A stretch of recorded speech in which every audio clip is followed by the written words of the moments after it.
क्या काका कवि दयाराम जी मारे मच्छर और विद्याधर को भैंस बराबर काला अक्षर। बस मुंशी चंदा लाल का तार कोल सा रूप अरे और श्याम लाल का रूप है जैसे खिलती खिलती धूप। जैसे खिलती धूप सजे बुशर्ट पैंट में ज्ञानचंद 6 बार फेल हो गए 10th में। कॉमेडी के वीडियोस देखने के लिए हमारे चैनल को लाइक और सब्सक्राइब करें।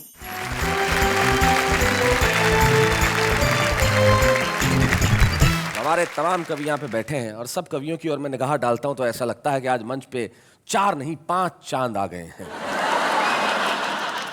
और एक अकेला आदमी इनके बीच में ऑड मैन आउट की तरह बैठा हुआ है। ऐसा लग रहा है कि बकरियों की झुंड में एक भेड़ पता नहीं कहां से आ गई। सबसे पहले मंच के इधर ये जो हिंदुस्तानी सूमो पहलवान है, अजनबी खुद का नाम है लेकिन देश में बड़ा ही जाना पहचाना कवि है। हास्य व्यंग का एक ऐसा कवि जो जितनी बार फ्लॉप हुआ उतनी बार एक कविता लिखी। महेंद्र अजनबी, जोरदार कविताओं से स्वागत करें। महेंद्र अजनबी के पास जो बैठे हैं, एक पंक्ति में जो व्यक्ति ये बात कहता है कि समय समय की बात है और समय समय का योग, लाखों में बिकने लगे 2 कौड़ी के लोग। ऐसा सच कहने वाले माणिक वर्मा हमारे साथ हैं। और माणिक वर्मा जी के पास जो बैठे हैं उन्होंने चिर युवा होने का संकल्प ले रखा है।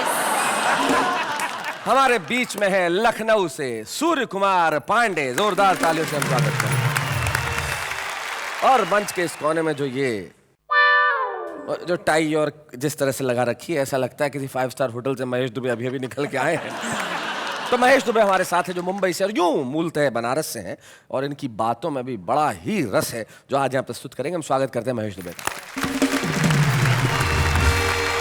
कोई भी मेरे ख्याल से कवि सम्मेलन या संचालन पूरा नहीं होता जब तक कुंवर बेचन के 1-2 शेर उसमें कोट न किए जाएं। 22 लोगों ने कुंवर बेचन पर पीएचडी की है।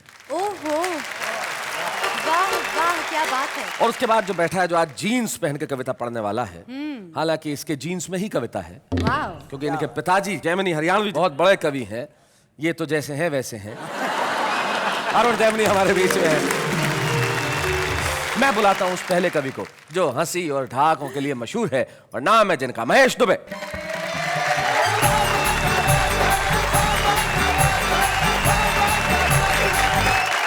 मैं एक ऐसी कविता आपको सुनाने जा रहा हूं जो कवि सम्मेलनों पर ही लिखी गई है। अच्छा। कि हिंदी के एक दुबले पतले मंच संचालक को हिंदी के प्रचार का शौक चर्राया। हाँ। फिर एक मोटे ताजे कवि को बुलाकर बोला, भैये हमें हिंदी के लिए कुछ करना चाहिए। तो बोल हिंदी के लिए तू क्या करेगा? बोला हिंदी के लिए तो हम मरने से भी नहीं डरेगा। अच्छा। कवि के लिए हिंदी की सेवा का अवसर निकट आ गया और अगले ही दिन उसके पास अफ्रीका के नरभक्षी कबीले का टिकट आ गया। संचालक बोला, जा मेरे हिंदी के घोड़े, सरपट दौड़, आदिवासियों के बीच में जाके लंबी लंबी छोड़। कुछ दिनों बाद संचालक के नाम आदिवासी सरदार का पत्र आया। लिखा था, भाया आपका कवि थोड़ा अशिष्ट था लेकिन स्वादिष्ट था।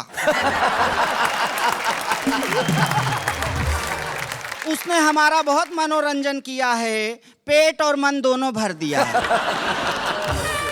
आपसे अनुरोध है अखिल भारतीय स्तर का कवि सम्मेलन करवाओ, 150 कवि लेकर फौरन चले आओ। अच्छा। आने का भाड़ा भेज रहा हूं।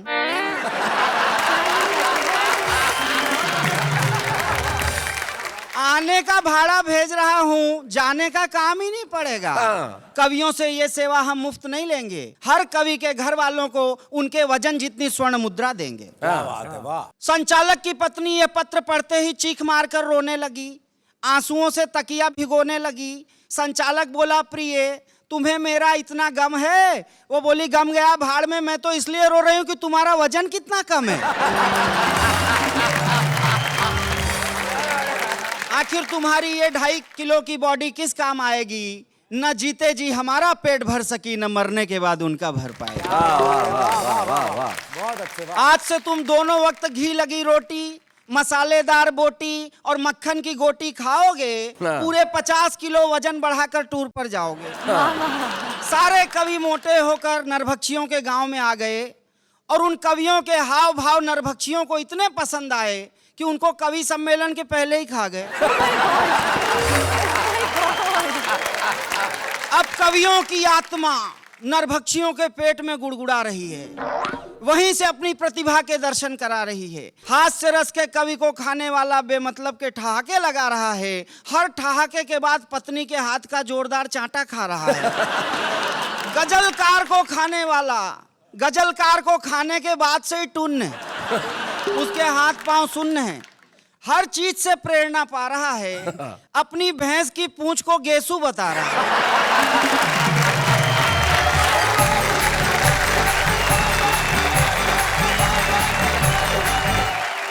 क्या बात है महेश, बहुत बहुत बढ़िया, बहुत बढ़िया। ईश्वर करे कि आप बहुत तरक्की पाएं और सिर्फ इस देश में नहीं, आप भी अफ्रीका के जंगलों में कविता पढ़ने जाएं। लेकिन एक ऐसा कवि अगर वहां जाता तो लोगों को बड़ा पसंद आता, अपनी कविताओं की वजह से भी और अपने स्वास्थ्य और डील डोल की वजह से भी।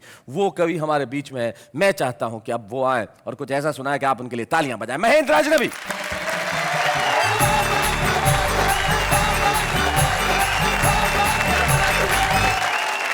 हम लोग सुबह सुबह उठते हैं, अखबार पढ़ते हैं जी। दो खबरों को आपस में मिलाकर पढ़ लें तो भी एक नई बात पैदा होती है। 16 नवंबर की घटना है।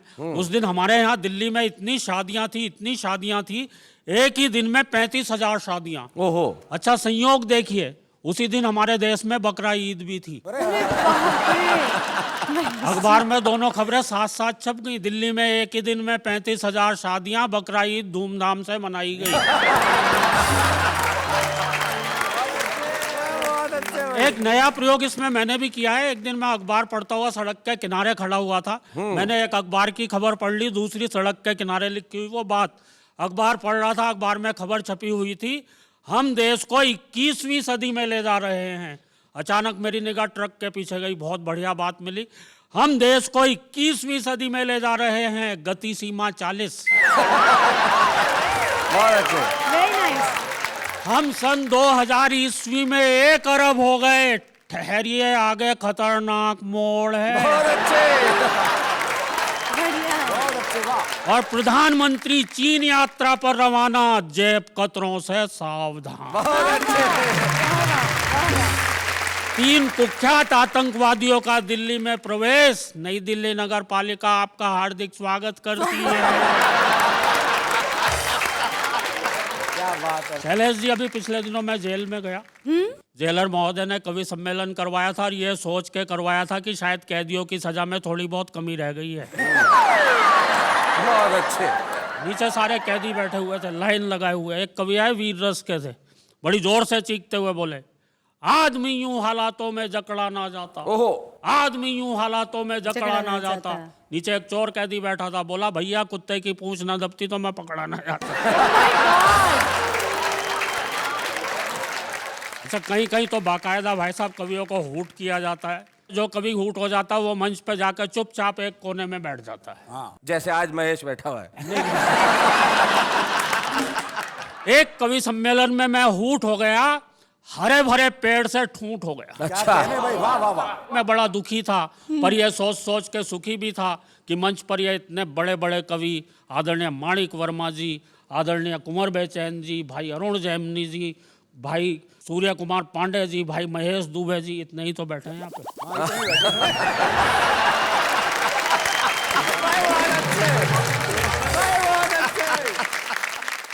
ये इतने बड़े बड़े कवि बैठे हुए हैं, क्या ये भी इसी तरह से दुखी होते हैं? इन बेचारों पर क्या गुजरती होगी, क्योंकि ये तो लगभग रोज ही ऊट होते हैं। मेरे साथ तो खैर पहला ही चांस है। मैं मंच के एक कोने में बैठा हुआ और कवियों को घूर रहा था। जो कवि अगर जरा सा भी जम जाता, वही मुझे अपना सबसे बड़ा दुश्मन नजर आता। अच्छा। आधा घंटे बाद जब एक और कवि हूट हो गया, तब जाके मेरी आत्मा को घनघोर शांति पड़ी। अच्छा, आके भी मेरे ही पास बैठा। मैंने तुरंत उस कवि की पीठ थपथपाई। पीठ थपथपाने पे वो थोड़ा नॉर्मल हुआ। मुझसे बोला, यार कविताएं तो हमारी बहुत अच्छी थी, बस सुनने वालों की अकल ही फिसल गई होगी। हम लोग ऊंचाई पर खड़े थे ना, इसलिए कविता उनके ऊपर से निकल गई। मैंने कहा यार इन लोगों को पता ही नहीं है कविता कैसी होती है। वह बोला जैसी तुम और हम लिखते हैं वैसी होती है। अब दोनों बैठ के एक दूसरे को महान सिद्ध करने में लग गए। बोले अरे तू है इस युग का दिनकर, मैं हूं आदित्य, हम दोनों ही तो लिखते हैं साहित्य। मैंने कहा नहीं नहीं, तू है पंत, मैं हूं निराला, पर हाय हाय रे सुनने वालों हमें ही हूट कर डाला। मैंने कहा भैया यहाँ तो बैठे थे सारे के सारे चिड़ी मार। अच्छा जो कविता तुमने यहाँ सुनाई थी वो जरा फिर से सुनाओ यार, हो हल्ले में ठीक से सुन भी नहीं पाया था। वह बोला लो सुनो, मेरी कविता का शीर्षक है स्नान। स्नान। मैं समझ गया क्यों हूट हुआ होगा। भयंकर सर्दी के मौसम में पब्लिक को नहाने की कविता सुना। अच्छा नहाने पे क्या कविता उसने सुनाई भाई साहब? बोले राम लाल साबुन से नहाता है, रहमान लाल साबुन से नहाता है, बंता सिंह भी लाल साबुन से नहाता है, इसके बाद भी अगर साबुन बच जाता है इसके बाद भी अगर साबुन बच जाता है तो उससे रिची रिचर्डसन नहाता है। Richie Richardson. अब देखो एक तो मेरी कविता में राष्ट्रीय एकता आई, सही बात। दूसरे सब नहा लिया इसलिए शरीर की भी सफाई। मैंने कहा शरीर की भी सफाई, पर एक बात मेरी समझ में नहीं आई, तुम अपनी इस कविता में सबको लाल साबुन से ही नहलाने के पीछे क्यों पड़े हो? क्या ये तुम्हारा प्रिय साबुन है? क्या ये इतना फैंसी है? वह बोला नहीं यार, बात दरअसल ये मेरे लड़के के पास इसकी होलसेल एजेंसी है। तभी मेरे अंतरतम से आवाज आई कि जरा सुनो मेरे भाई, नहलाओ उन्हें जो एक दूसरे पर कीचड़ लगाते हैं, नहलाओ उन्हें जो भाई से भाई को लड़ाते हैं, और उन्हें तो खौलते पानी से नहलाओ जो लोगों को खून से नहलाओ। वाह वाह वाह वाह वाह, क्या बात। सिर्फ बाहर का स्नान लुटेरा बनकर आदमी की आत्मा को लूट जाता है, और किसी साबुन वाबुन की जरूरत नहीं पड़ती दोस्त, सिर्फ आंखों के पानी से ही मन का मैल छूट जाता है। हाय हाय हाय हाय, सिर्फ आंखों के पानी बहुत से। अच्छे, मैंने बहुत बढ़िया। वाह वाह वाह।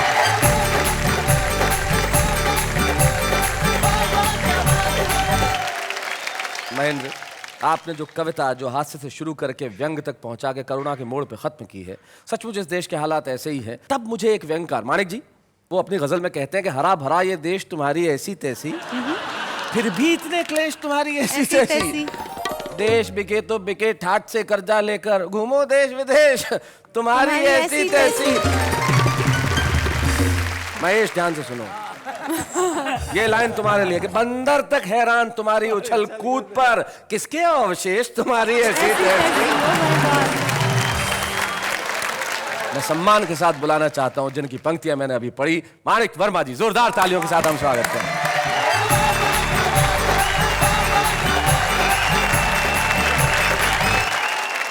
मैं मध्य प्रदेश हरदा से आया हूं, और वहाँ की एक सच्ची घटना मैं आपको सुनाना चाहता हूँ पहले, कि चंबल के डाकुओं ने एक सरकारी बस लूटी, मगर अभागों की किस्मत फूटी। लूट का जब हिसाब मिलाया 5,000 से भी कम पाया। डाकुओं ने फौरन बस रुकवाई, लूट की एक एक वस्तु धन्यवाद सहित यात्रियों को वापस लौटाई। एक रिटायर्ड थानेदार चकराया, डाकुओं का हृदय परिवर्तन उसके समझ में नहीं आया। बोले बंधु आज ये उदारता कैसी? डाकू बोले उदारता की ऐसी की तैसी, हमारे पल्ले का ठेंगा पड़ता, 5,000 तो थाने में देना पड़ता है।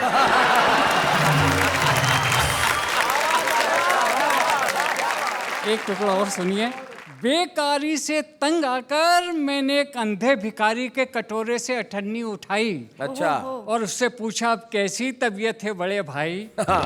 भिखारी बोला अभी तक तो ठीक थी, मगर अब पता चला अच्छे अच्छों का ईमान डिगने लगा है। अठन्नी वापस रख दो, मुझे फिर से दिखने लगा है।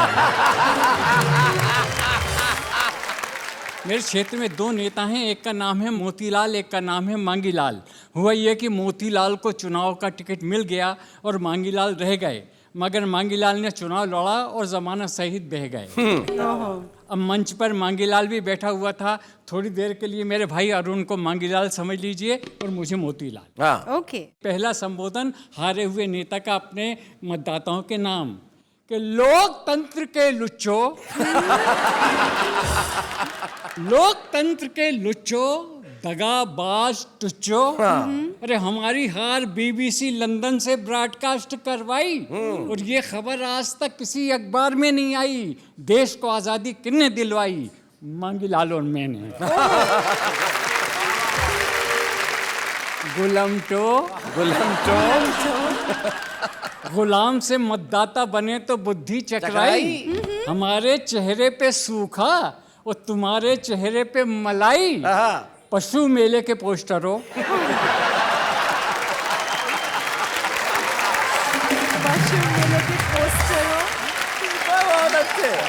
पशु मेले के पोस्टरों, भूल गए वो दिन जब जंगल में उछल कूद करते थे।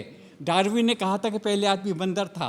भूल गए वो दिन जब जंगल में उछल कूद करते थे, आसमान धरती पे धरते थे। अरे लंगोटी लपेटना भी ढंग से नहीं आया, तुमको बंदर से आदमी किसने बनाया?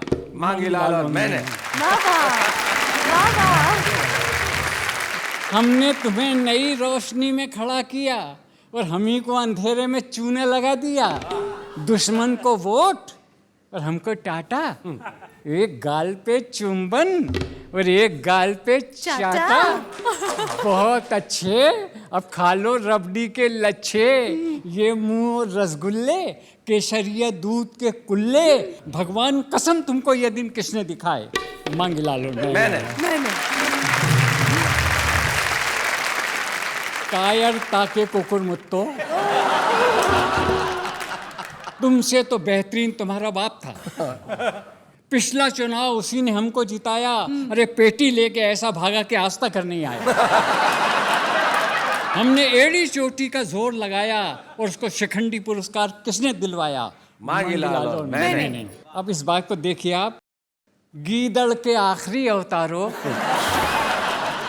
ये राजनीति तुम्हारे समझ में क्यों नहीं आती है? सत्ता किसी की हो, जनता हमेशा सताई जाती है। क्या बात है।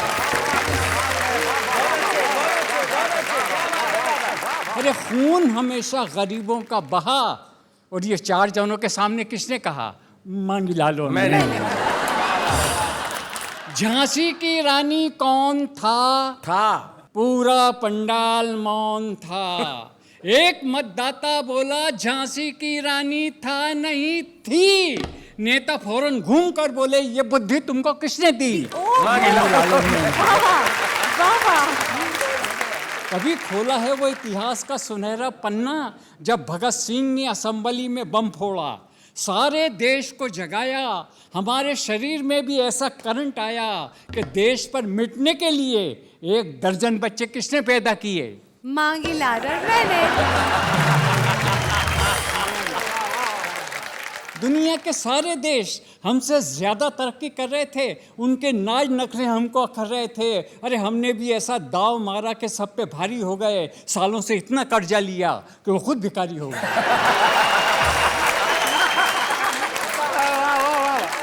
क्या बात है।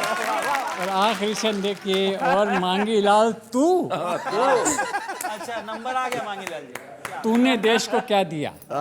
जो कुछ किया वो तो मैंने किया। खटिया तेरी भी खड़ी है बुन ले, और जाते जाते एक शेर सुन ले कि तुझसे कोई गिला नहीं है आस्ती के सांप। तुझसे कोई गिला नहीं है आस्ती के सांप, हमसे ही तुझको खून पिलाते नहीं बना।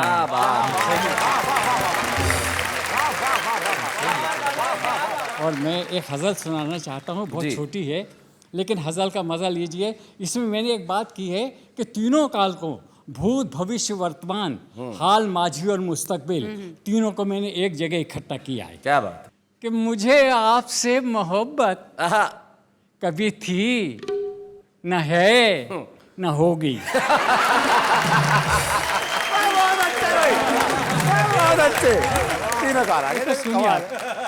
मुझे आपसे मोहब्बत कभी थी न है न होगी मेरी ऐसी खोटी किस्मत। कभी थी न है न होगी। मैं उधार लूं किसी से और फिर उसे चुकाऊं, ऐसी खराब आदत कभी थी न है न होगी। मैं बना हूं जब से लीडर, हुई इस कदर फजीहत, मेरे घर में मेरी इज्जत कभी थी न है न होगी।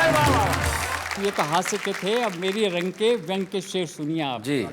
तू जो होता जानवर तो तुझे सब खरीद लेते। तू जो होता जानवर तो तुझे सब खरीद लेते। यहाँ आदमी की कीमत कभी थी न है न होगी। वाह वाह वाह वाह। क्या फिर देखिए कि मैं गरीब आदमी हूँ, मैं गरीब आदमी हूँ, मुझे न्याय कब मिला है, मेरे वास्ते अदालत कभी थी न है न होगी। और शेर देखिए कि आटा ये बम फूट रहे हैं, ब्लास्ट हो रहे हैं, लेकिन दोस्तों मेरे देश पर मुझे गर्व है। और बात देखिए कि मेरे गुलसिता के होठों, मेरे गुलसिता के होठों से छीन ले हंसी जो, किसी बम में इतनी ताकत कभी थी न है न होगी। तो आखिरी शर्त देखिए, कभी और भी हैं लेकिन सबसे माजरत के छात, कभी और भी हैं लेकिन यहाँ आप जैसी मानिक किसी दूसरे की शोहरत कभी थी न है न होगी। 100% सच कहा।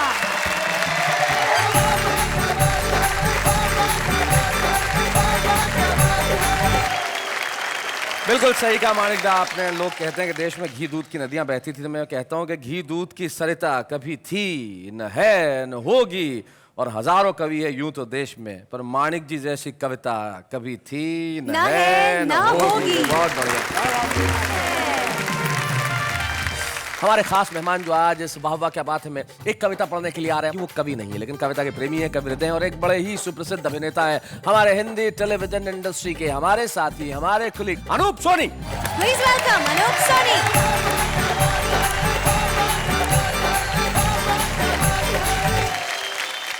मुझे लिखना बिल्कुल नहीं आता है, बिल्कुल मतलब बिल्कुल भी नहीं। हस्ताक्षर तो कर लेते हो? बिल्कुल बिल्कुल हाँ, उतना तो लिखना आता है। मैं कविता लिखने की बात कर रहा हूं। लेकिन बचपन से बहुत शौक रहा कविता सुनने का, और आज जब मुझे बताया गया कि आप यहाँ आइए तो मुझे बहुत खुशी हुई। और मैंने सोचा कि कविता अगर पढ़नी है तो एक कविता जो मैंने चूज की सबके साथ मिलकर, वो थी काका हाथरसी जी की कविता। तो उनका कुछ, उनके लिए तालियां। ये कविता कभी पुरानी नहीं हो सकती, क्या बात? क्योंकि नाम कुछ और दर्शन कुछ और, ये तो जग जाहिर सी बात है। जैसे मतलब किसी का नाम अगर सैफ है तो ये कोई गारंटी नहीं है कि हर लड़की उसके साथ सैफ होगी। आप ये देखिए कि मेरा नाम अनूप है, अनूप का मतलब होता है डिफरेंट, अलग, लेकिन मैं बिल्कुल अलग नहीं हूँ, एकदम आम आदमी जैसा हूँ, है ना। और हमारे जैसे ये जैमिनी साहब बैठे हैं, अरुण जैमिनी जी। अब जैमिनी नाम से हमेशा जो है एक सर्कस, जैमिनी सर्कस का याद आता है ना, लेकिन सर्कस का इनका सर्कस से कोई लेना देना नहीं है। गलत है, ये तो सबसे बड़ा सर्कस है। उधर देखो नाम सूरज ऊपर चांद। क्या बात है। हाँ, तो बस ऐसी ही ये काका की जो कविता है जो मैं पढ़ने जा रहा हूँ। नाम रूप के भेद पर कभी किया है गौर? नाम मिला कुछ और तो शक्ल अकल कुछ और। शक्ल अकल कुछ और, नैन सुख देखे काने। बाबू सुंदर लाल बनाए ऐचक ताने। कह काका कवि दया राम जी मारे मच्छर, और विद्याधर को भैंस बराबर काला अक्षर। मुंशी चंदा लाल का तार कोल सा रूप, और श्याम लाल का रूप है जैसे खिलती धूप। जैसे खिलती धूप सजे बुशर्ट पैंट में, ज्ञानचंद 6 बार फेल हो गए 10th में। सूर्य प्रताप जी देखे हमने बिल्कुल ठंडे, और पंडित शांति स्वरूप चलाते देखे डंडे। पूछ ना आई इंच भी कहलाते हनुमान, मिले ना अर्जुन लाल के घर में तीर कमान। घर में तीर कमान बदी करते हैं नेका, और तीरथ राज ने कभी इलाहाबाद ना देखा। सत्यपाल काका की रकम डकार चुके हैं, सत्यपाल काका की रकम डकार चुके हैं और विजय सिंह 10 बार इलेक्शन में हार चुके हैं। नाम धाम से काम का क्या है सामंजस्य, किसी पार्टी के नहीं है झंडाराम सदस्य। झंडाराम सदस्य भाग्य की मिटे न रेखा और स्वर्ण सिंह के हाथ कड़ा लोहे का देखा। क्या काका कवि खरे लाल जी निकले खोटे, इस कलयुग में नाम बड़े और दर्शन छोटे।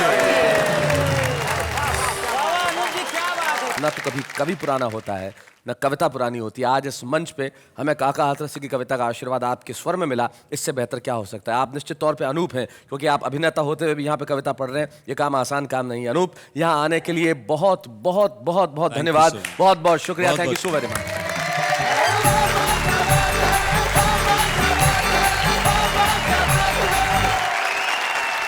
तो ये थे अनूप सोनी जो काका हाथरस जी की कविता हमें सुना रहे थे। नाम में क्या रखा है? इनका नाम नेहा है जी। नेहा, प्रेम देने वाली, प्रेम करने वाली। Innocent love, Neha. इनका और मासूमियत का उतना ही संबंध है जैसे भारतीय नेता और ईमानदारी का।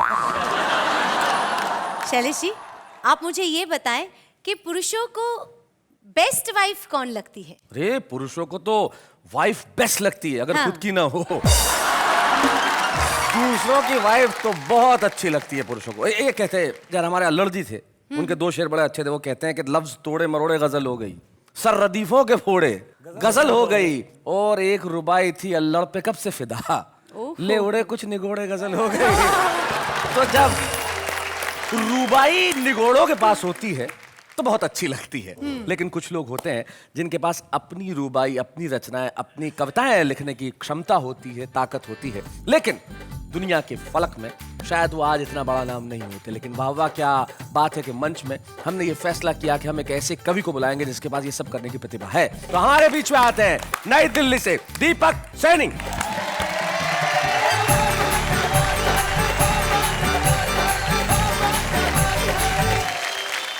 ईश्वर ने सबसे बढ़िया चीज बनाई मनुष्य, मनुष्यों में सबसे बढ़िया चीज बनाई कवि, कवियों में सबसे बढ़िया चीज बनाई अच्छे अच्छे कवि, और अच्छे कवियों में सबसे बढ़िया चीज बनाई हैंडसम कवि। एक हैंडसम कवि आप सभी को प्रणाम करता है। हालांकि बहुत सारे हैंड पंप भी यहाँ पर रखे हुए हैं, और मैं तो शैलेश जी बड़ी कम उम्र का कवि हूं, आपको पता ही है जी। उम्र का जिक्र इसलिए कर रहा हूँ क्योंकि उम्र बता देनी चाहिए। नेहा जी ने भी मुझे बता दी 45 साल। तो मुझे बताने में क्या शर्म। दरअसल इतने बड़े बड़े कवि और आज इस मंच पर मौजूद हैं, इन लोगों ने साहित्य में अपनी गहरी छाप छोड़ी है, वरना मुझ जैसे नए लोग तो खाली भाप छोड़ के जा रहे हैं। और मैं सबसे कम उम्र का कवि हूं। मेरा कविताओं में सिर्फ इतना योगदान है जितना हमारी संस्कृति में सनी लियोन का। क्या बात है। और आज के दौर में आप किसी को बता दो कि मैं कवि हूं तो सामने वाले का रिएक्शन क्या होता है। मैंने एक बड़ी चिंता व्यक्त की अपने हास्य कविता में, आपके बीच में सुनाता हूं, सुनिएगा। कल मेरा टेलीफोन बजा, मैंने जैसे ही रिसीवर उठाया उसमें से एक बाला का मधुर स्वर आया।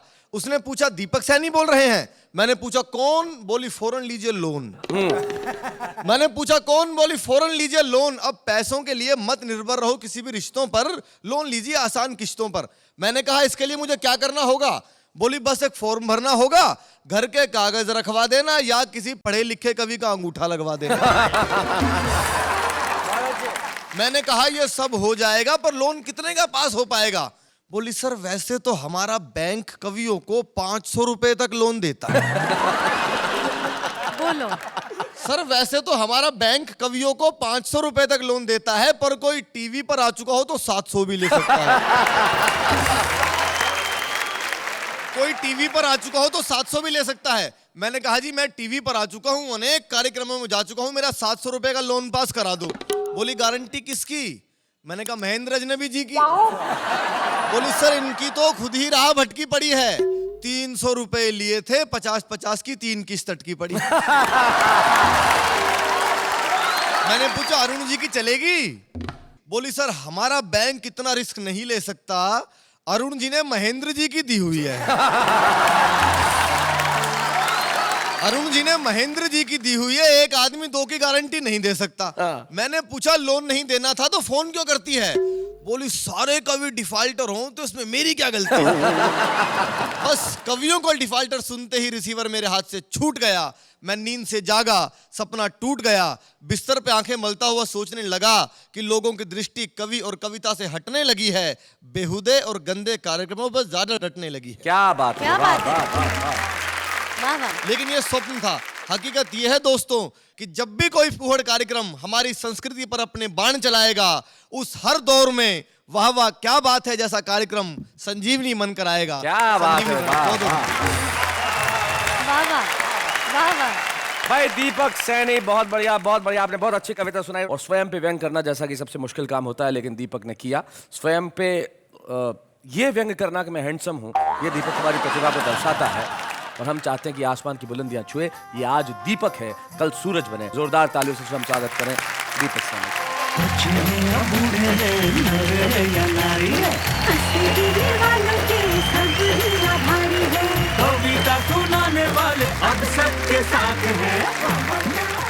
स्वागत है बेस्ट ऑफ बेस्ट। वाह वाह क्या बात है। मैं तो कहिए मेरे साथ, वाह वाह क्या बात है।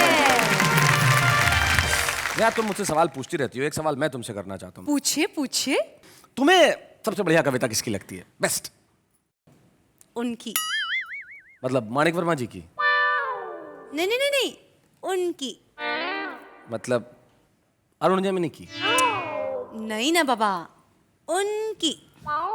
भारतीय संस्कृति में जब कोई युवती किसी का नाम न लेके उन कहे तो इसका मतलब महेश दुबे की?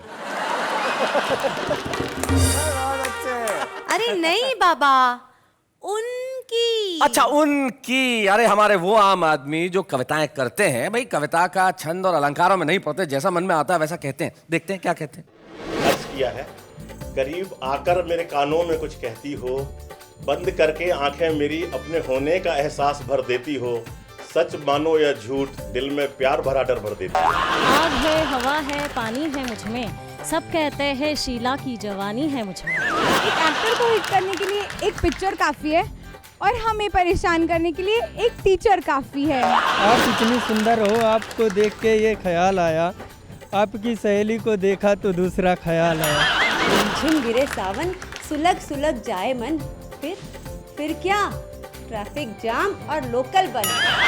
मैंने पूछा चांद से कि देखा है कहीं, मैंने पूछा चांद से कि देखा है कहीं, चांद ने कहा रात में निकलता हूँ अबे दिखता ही नहीं।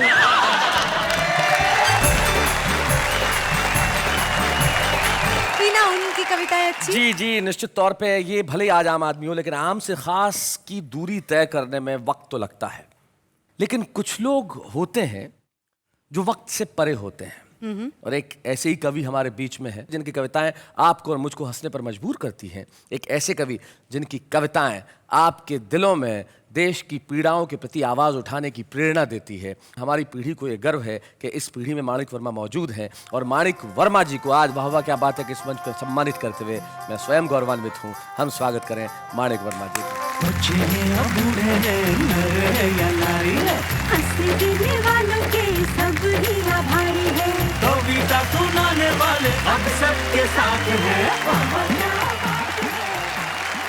माणिक वर्मा जी का जब हम सम्मान कर रहे हैं तो मुझे बड़ी खुशी है कि उनके पुत्र राजकुमार वर्मा और उनके पौत्र विशाल वर्मा दोनों यहाँ उपस्थित हैं। मैं चाहूँगा कि वो हमें यहाँ पे इस मंच पे ज्वाइन करें। राजकुमार एक ऑनरेबल जज हैं और स्वयं भी कविता लिखते हैं, बहुत अच्छा कहते हैं। राजकुमार, क्या मतलब होता है माणिक वर्मा के पुत्र होने का?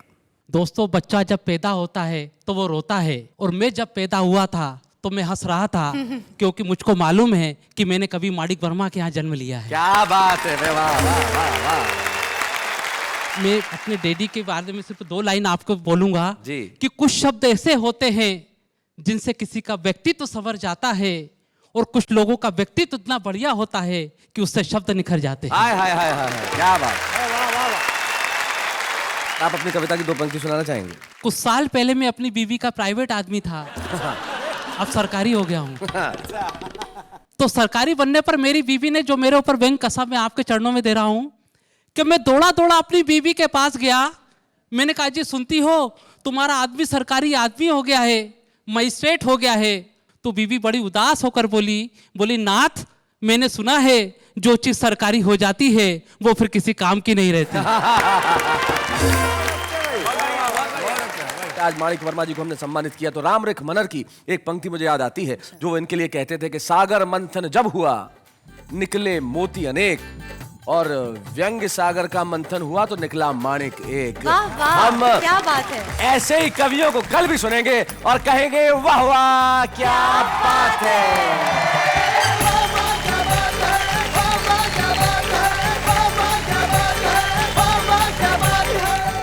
कॉमेडी के वीडियोस देखने के लिए हमारे चैनल को लाइक और सब्सक्राइब करें।